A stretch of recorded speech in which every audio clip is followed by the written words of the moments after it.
महाराष्ट्र के सावर गांव में एक ऐसा जागृत और चमत्कारी स्थान है जहां कदम रखते ही बड़ी से बड़ी नकारात्मक ऊर्जा, मानसिक तनाव, असाध्य बीमारियां और यहां तक कि काले जादू का भयानक असर भी हमेशा के लिए भस्म हो जाता है। ये पवित्र स्थान है श्री क्षेत्र मच्छिंद्रनाथ मंदिर। आज लाखों भक्त इस दरबार में अपना सिर झुकाते हैं और उन्हें नया जीवन मिलता है। लेकिन क्या आपको पता है कि जिस महान सिद्ध योगी के नाम से ये मंदिर है, उनका जन्म किसी इंसान की कोख से नहीं बल्कि एक विशालकाय मछली के पेट से हुआ था। आज हम उस महायोगी के जन्म और महादेव से जुड़े उस परम रहस्य से पर्दा उठाएंगे जिसे सुनकर आप भी हैरान रह जाएंगे। इस महारहस्य की शुरुआत होती है एक बेहद अशुभ नक्षत्र से। प्राचीन मान्यताओं के अनुसार एक बालक का जन्म इतने अशुभ और विनाशकारी योग में हुआ था कि उसके अपने ही माता पिता भयभीत हो गए। अनिष्ट के डर से उन्होंने भारी मन से उस नवजात शिशु को उफनते हुए विशाल समुद्र में फेंक दिया। तभी एक विशालकाय मछली ने उस बच्चे को निगल लिया। सबको लगा कि उस नन्हे प्राण का हमेशा के लिए अंत हो गया। लेकिन जिसकी रक्षा स्वयं कालों के काल महाकाल करने वाले हों,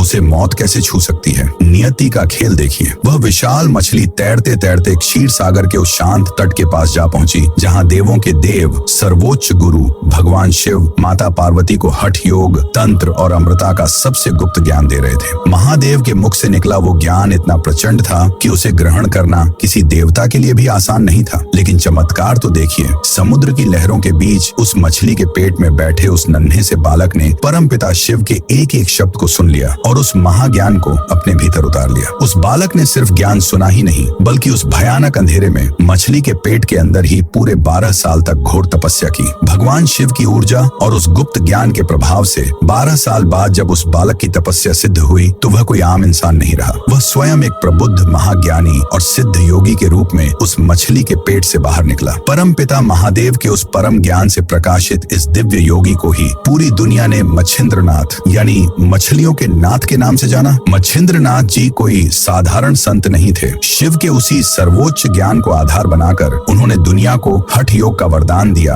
और महान नाथ संप्रदाय की स्थापना की, जिसका उद्देश्य था कठोर योग के जरिए इंसानों को उनके भीतर छिपी शिव के समान असीम शक्ति का एहसास कराना, समाज से तंत्र मंत्र के नाम पर फैली बुराइयों का नाश करना और सनातन धर्म की रक्षा के लिए सिद्ध योगियों की एक अजेय फौज तैयार करना। आगे चलकर भारत के सबसे चमत्कारी और शक्तिशाली योगी गुरु गोरखनाथ जी भी इन्हीं मच्छिंद्रनाथ के परम शिष्य बने। आज भी नाथ संप्रदाय के योगी महादेव को ही अपना सर्वोच्च इष्ट मानते हैं और उनकी आराधना करते हैं। अगर आप भी मानते हैं कि महादेव की कृपा हो तो इंसान मौत के मुंह से भी भगवान का रूप बनकर लौट सकता है। तो नाथ योगियों की तरह पूरे भक्ति भाव से कमेंट्स में आदेश अलख निरंजन जरूर लिखें।